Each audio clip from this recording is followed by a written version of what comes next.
I think without is okay. We'll get back.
Welcome, everyone, to the 7th episode of the HerHealth series with Allah. I am a local high schooler in Year 8, Asmaa Sheikh, host for today on the topic of Can Counselling Help Us? Adolescent Mental Health and Wellbeing. You can start any time by asking questions on our Facebook or YouTube Live using the comment section. Often, culturally diverse communities and widely children rely on themselves, others, or potentially not at all, as support systems rather than counselling to fight common mental health adversity. Counselling carries an unspoken stigma, a stigma of a rising shame when seeking help, the fear of being judged while still being young, naive, and insecure at school. Today, this episode of the Her Health series with Allah explores why counseling can be significantly beneficial for adolescents to lead the better life. I would like to introduce our expert guest, Dr. Nahid Siddiqui, Staff Specialist, MacArthur Sydney Local Health, VMO Northside Group, MacArthur Clinic Ramsay Mental Health, Advanced Trainee in Psych Theory. How are you today, Dr. Siddiqui? I'm good. Thank you. Thank you very much for inviting me to your platform and Yes, hi of to your course. other audience. Well, thank you so much for joining us today, Dr. Siddiqui. And we would really love for you to start with how the state of adolescent mental health and well-being in Australia is now. Look, before we start, I would like to say adolescent is one of a very unique stage of one person's life. And it's the most daunting and exciting period in our life.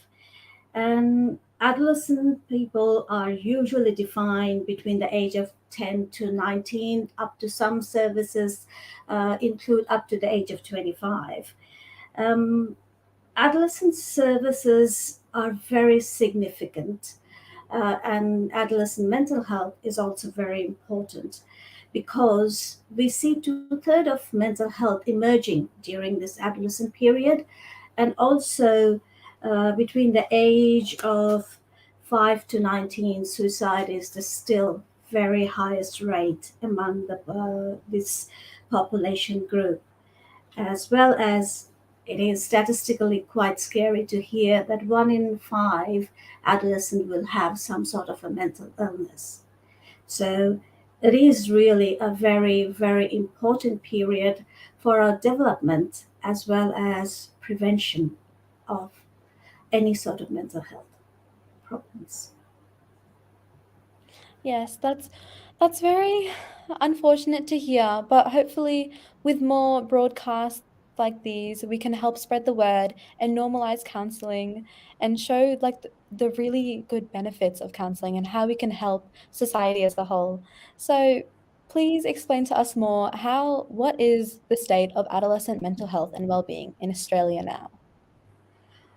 Um, Look, I think before we go in general, what's the adolescent general mental health well-being with the statistic reference, you could see it's a kind of a snapshot of what's really happening there.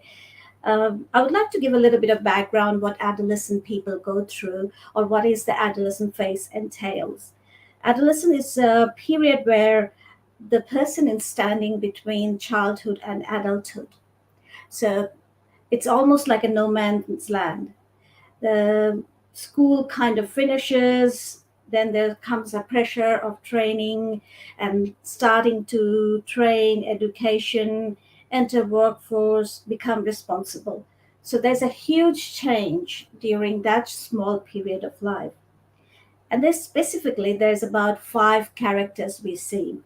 One, there is a significant biological growth. People go through puberty at that time. Girls become more aware of their sexual characteristics. Boys, suddenly there is a growth spurt, change of voice, and facial hair, and there's an awkwardness about it. And it is actually a very undefined status for the person. They're moving from dependency on the parents to some autonomy for themselves. They want to have increased decision making capacity and willingness to develop towards maturity. And the more increased decision making, with that comes more pressure, and this pressure leads to more accountability.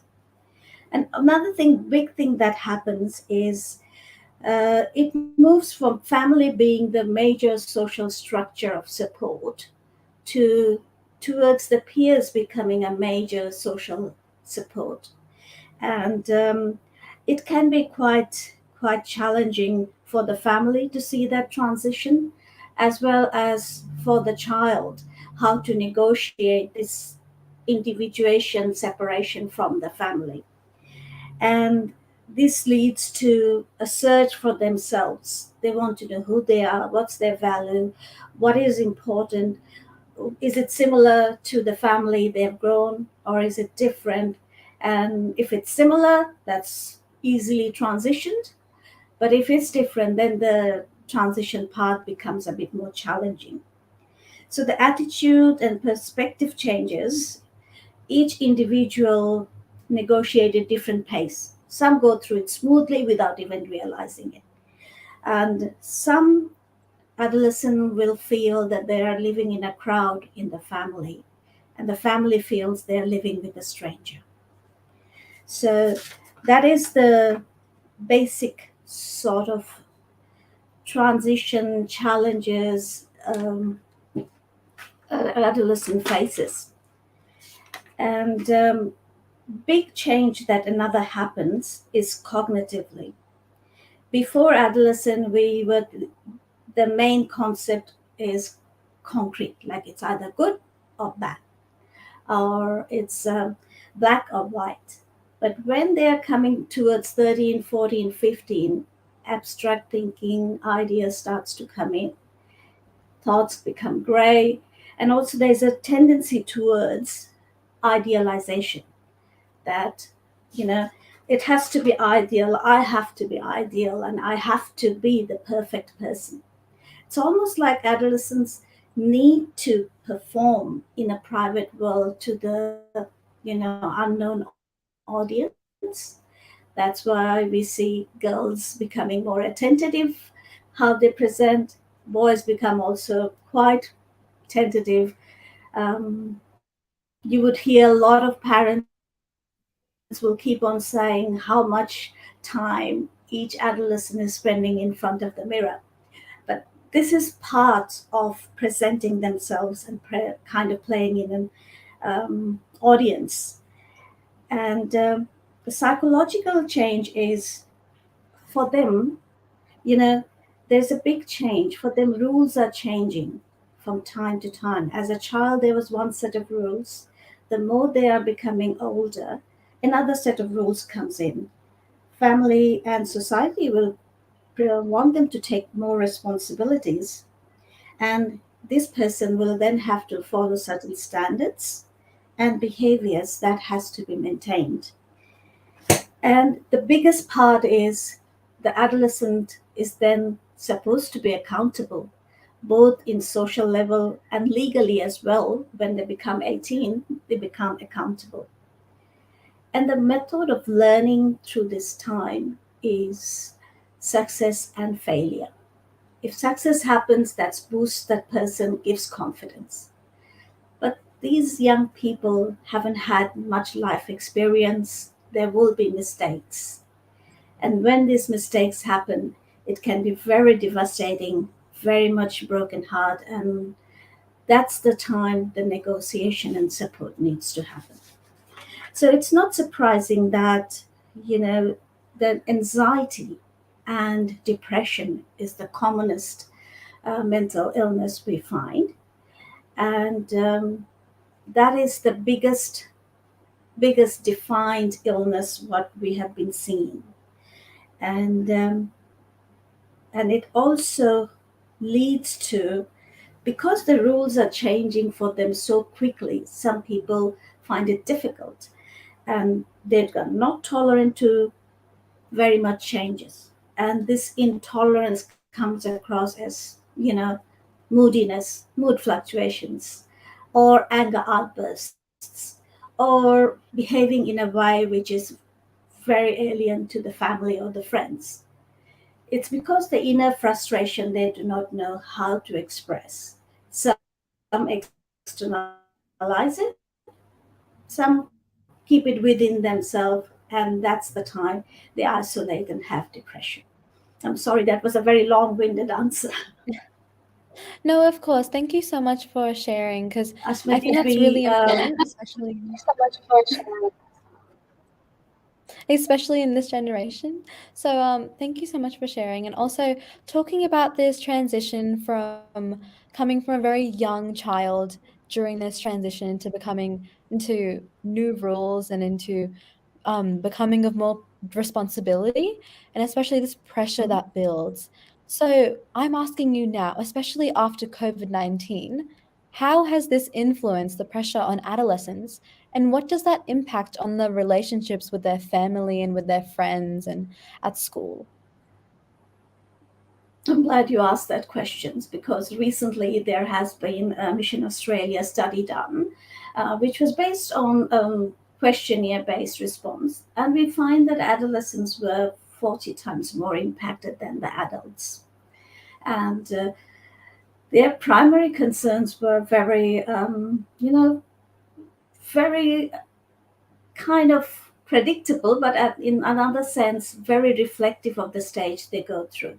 Such as, first concerns were their education, because the method of education had changed during COVID. Second was their prospect of work and training, because a lot of trainings were not really done in person. And they had to then find out whether this training period, if they don't get into the kind of potential good training, what would happen to their future and work. Then another one was their mental health. As we say, their friends group has become now the main support system. And when this COVID happened, that contact was kind of lost. And some adolescents were living away from family as well. So that was quite difficult for them as well. And another thing was very interesting. They were very, very worried about their family being infected with COVID virus. Not themselves, but their family. Because some of them, their family members are in the senior age group, they had grandmas, and these adolescents had to go out for some education purpose, job purpose, or simply meeting up with the friends just to catch up. And their worry was, if they could came back, they would give it to the family. So it is quite reflective of the stage they go through, and it did impact them quite significantly and holistically: education, mental health, as well as relations. And your question was, how did it impact the relations? Well, with the Yes. friends, I know it's digital area, and there was contact through digital media platforms. But even then, they were quite vulnerable to lack of face-to-face contact.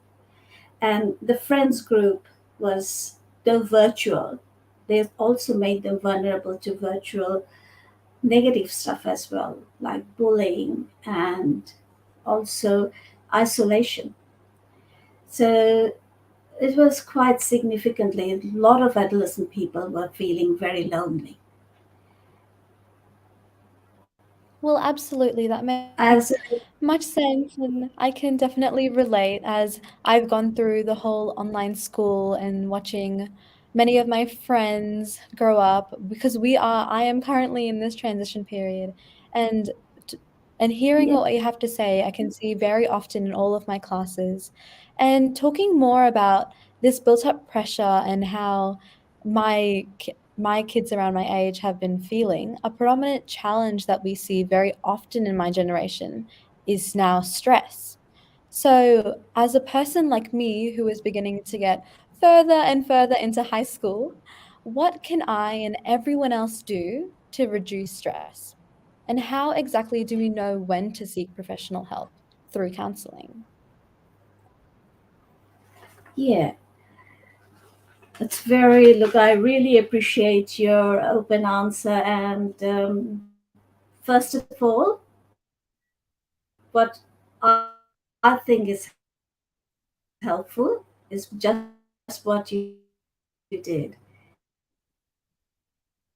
is acknowledge that it is a stressful time, and you will have difficulties. Not to put on a brave face and bravado that, yeah, nothing matters, I'm okay. So that's the first step. And how do we know that we are not really able to cope, or when there's a significant stress and how we behave and handle you from the childhood? Some find,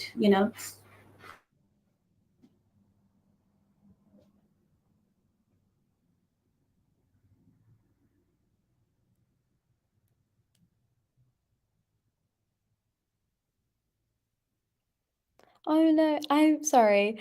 Sorry, everyone. I think we've run into some internet problems. So we might take a short break and then we'll come back to this very important topic. And please spread the word all over. This is really important, especially for we see a lot of this in my generation. So, talking about how stress can impact our lives and really when to know when to seek professional help is really important. So, Dr. Siddiqui, are you back? yeah, I'm back. I do not know what happened. I think, as I said, your generation is Oh, that's absolutely okay. much more savvy with this internet. So the platform might have been just, my apologies, something happened there. So what we were It's okay, saying we is too there's a live. normal way of coping for every individual. And if you find that the typical way of your learning and handling your emotions are not really working and it's distressing you, and it's so distressing that it's hampering you to getting through the day, then there is the time to speak to someone and seek help. That's at the individual level. And at the family level, there or a friends level, they will see a change in your personality. Like you're not as jovial or not as tolerant of other people's joke, or family would say you're spending more time isolating yourself. If some questions are asked, you are being very dismissive. So then there's a change. Some of it is normal, but if it persists for a long time, then you will have to ask question, is it something wrong with me? Why am I not coping through this? And the first point of contact would be your GP, because general practitioners have got special training to how to talk to an adolescent and kind of screen through important questions. And once you've gone through that, they can decide Is it something which is reactive just to the surrounding and it's temporary? And with family and friend support, it would be okay. Or if it needs a bit more. So that's the time that counseling can come in. And counseling is a form where you get a space, which is a neutral space. A person gets a neutral space where you're not judged and there's no pressure on you.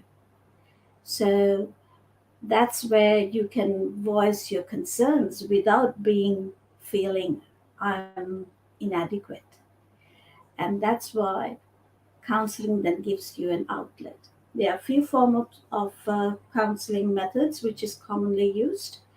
One is cognitive behavior therapy, CBT.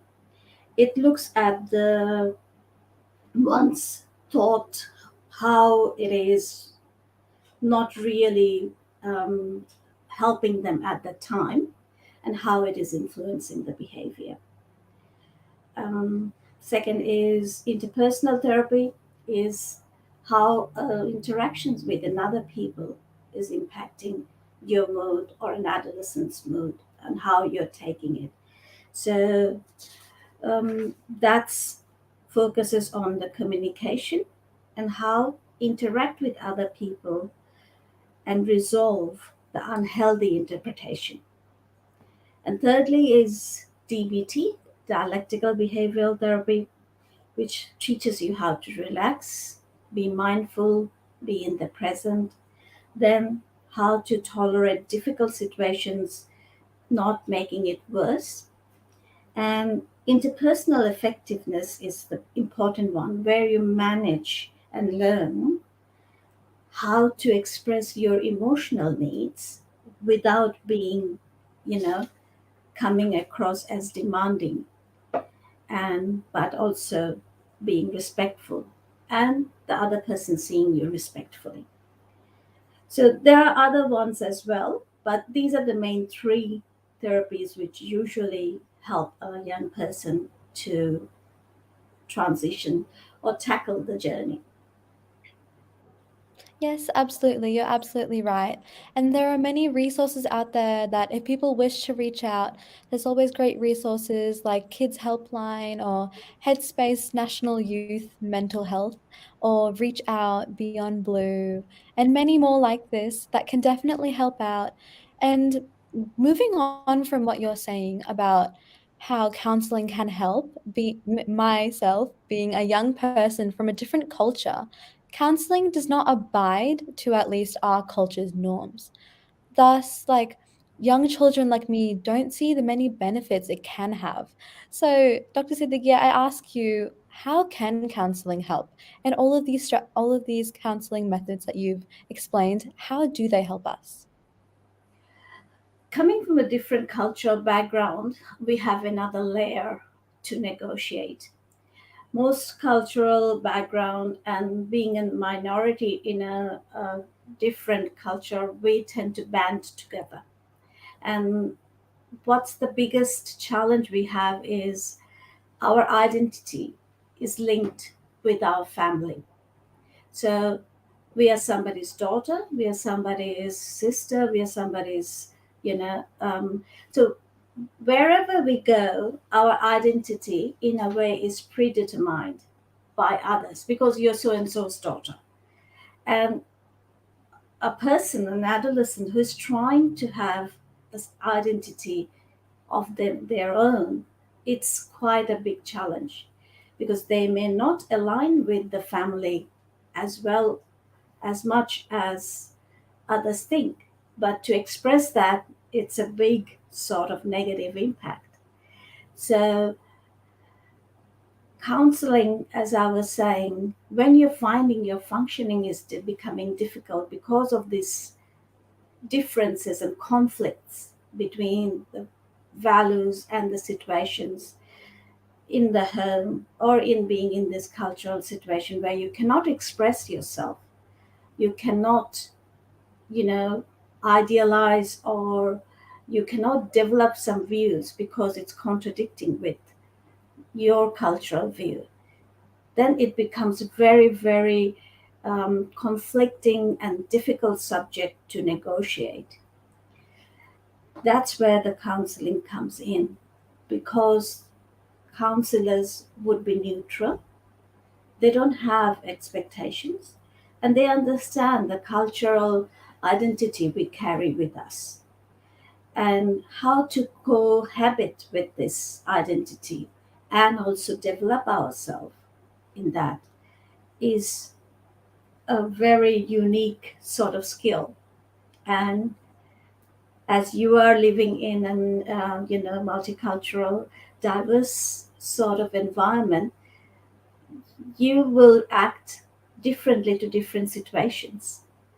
And you've learned that with a supportive environment, and so far it's functioning. But if any time you find I need a little bit more, just that would be the time to seek a counselor who would be able to guide you. School counselors, while you're there, is a good first step also, because they will be able to identify and direct you whether longer term therapy is needed or not. Exactly. I think that's absolutely wonderful. And as I am at school, they do tell us about the school counselors. And I think often going back to the stigma that they present about being afraid of being judged or being afraid that others will find out that you're taking counseling or completely changing how they see you. I think that's really important knowing that the one person that can really help you won't need to be the first of your worries. Knowing that, like they won't judge you and they're only here to help you, which is, I think, absolutely amazing. And I know that school counselors, they can help you at like your own discretion. So it's completely private. And to anyone out there who's wondering about counseling, it's a great resource and it's absolutely your decision and you can do it at your own discretion and it's completely your choice. So Yeah, moving on to more of um, yeah. I would just want to add that the resources we just referred to, Kids Helpline and Reach Out, these are anonymous. And if you feel, I know going to school counselors sometimes is seen as a negative sort of thing. So if that's a barrier, anonymous helplines are there. Give a call. That would direct you as well. And another person who can help you is your close friend. And using Are You OK Day is really very, very important for us. So have a good source of friends, good set of support person, and approach and use the resources whenever you feel like. These are there to guide you, support you, not to stigmatize and not to kind of identify that you are not coping. exactly. I think that's absolutely amazing as well. And I think the last question from me tonight is more of a general question for people who are maybe seeking help from counselors. It is, how does counseling really work? How many sessions do we have to get the results? And for how long, really? And how is it different from adult counseling? I'll answer your last question first. The difference between adolescent and an adult is the challenges they face. The adults have gone through the transition, and they're now facing, they've developed their coping skills, they have more experience, and they can really, their problems are more negotiating through their kind of formed world. For adolescent, the transition is a big challenge. And also, as I said, there's changes going through your body which you don't understand. The hormones are rushing around, and that influences your mood, your how you react, how you behave. So your body changes, your mood changes, your responsibility changes, your expectation on you changes. On top of it, you are also becoming accountable. That's a scary part. So these are unique challenges what adolescent faces, and the question is how many sessions and how do they work. I would refer back to those three methods of counseling. Each one of them was, the first one deals with your thinking process, if there is something wrong. Second one deals with how the interactions with others make you feel and how to not misinterpret and or not get influenced by it. Third one is entirely on you, how you control your emotions, calm yourself, and regulate your emotions.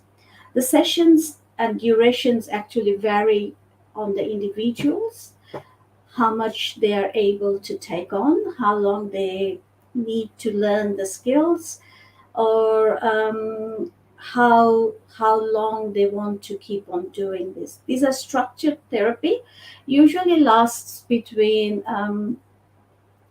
12 sessions to 16 to 18 sessions and one session per week.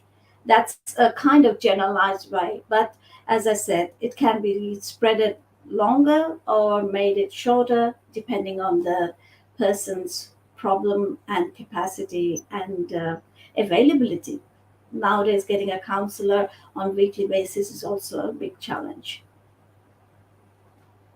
Yes, absolutely. And I think now we will move on to the question and answer part of our session today. So, the first question today is mood swings.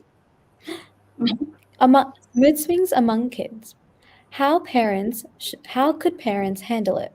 What can we say? Um, that's a very important question, and it's a challenging time for the parents because whatever the parent says, the child will find it not helpful. So, uh, the first thing is to realize that the person that the child is going through mood swings. And the second is to talk with the child, not to the child. So you're sitting with the child, or I would say a young adult, and acknowledge with them that this is a difficult time.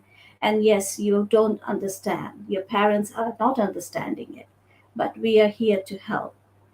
Try to find out whether it's external factors which is causing any problem, or this internally the person is struggling. And the last thing to say, no matter what, we love you. We will never stop loving you. And no matter what you do, you will never be seen as, you failed us. And whatever happens, we are here and we will always be here. So that's what the parents, I think, need to understand. The child needs space, or the young adult needs space, and acknowledging that you are going through a difficult time. I understand. Tell me what you want. And if the person says you don't understand and you will never understand, it's parents' role is to say yes, I agree, but I'm here if you need me, and talk with the person, not to the person. Yes, you're absolutely correct. And I think it's really important. Often, a lot of kids or a lot of family can forget that their loved ones do actually deeply do have that love for them and will always be there, which is really important to hear, especially because I know around my kids' ages, they can often forget this and feel more of the victim or feel ignored or misunderstood. But that is very, very important. So I think advocating this to them a lot is very important, and you're absolutely right. So we can move on to my next question about exam anxiety. Common among kids. What can kids do? Yeah. What can parents do? I think, first of all, understanding why is the child anxious. The child is anxious because they feel they need to perform and they feel they need to keep up with others. So, but, And it's also multicultural families. We do emphasize, and value a child who has been performing well. And we hold them as ideals. We kind of tell, look, look at that person, she or he is doing so well. So that builds extra pressure on the child. So what does the exam mean to the child? We have to understand. It's actually not a valuation of themselves. It's just one of the tools, one of the process of getting through the end of your 10 years or 12 years learning. And if you do well, good, it happens. And what can parents do? It's kind of reassure them, look, as long as you do your best or you are doing what you want to do, it's okay. Doesn't matter whatever the outcome is. We want you to be healthy, happy, and at the end of the exam, enjoying it. Yes, absolutely. I think it's also almost a bit I funny that hope you it say answers. enjoying. But yes, you're absolutely right. And I do think exams can often be a really big part of our lives, especially at my age. And it's really important to know that at the end of the day, one exam doesn't define you. And it's definitely, you should honestly just be happy in life and just try your best always, which is, I think, is a Yeah. great message. And I think the last question that we will have for the night today is this last question saying, why these days kids have more anxiety? Anything to do with social media? I think that question is multifactorial. We do not know what when we say these days, what are we implying? Because if we reflect to my well, like your grandparents' day, they would reflect as in their days, children, they were not anxious, but these children are anxious. So there is incrementally always there is a reflection that the next generation is more stressed. And it is true because as time is progressing, more and more challenges are coming for the next generation. The challenges for this generation is not only knowledge, it's also technology, it's also peer pressure, friends pressure, family pressure, expectation. So it is, I wouldn't say that these nowadays child are more anxious. I would say yes, we are recognizing it more because we are aware of it, and also we are trying to educate children to get some help. So that's why social media, definitely, I would say it's an added dimension to the anxiety because you're talking to a person on the web. Sometimes you do not know who they are. And most young adults would try to identify with that new trend that's happening.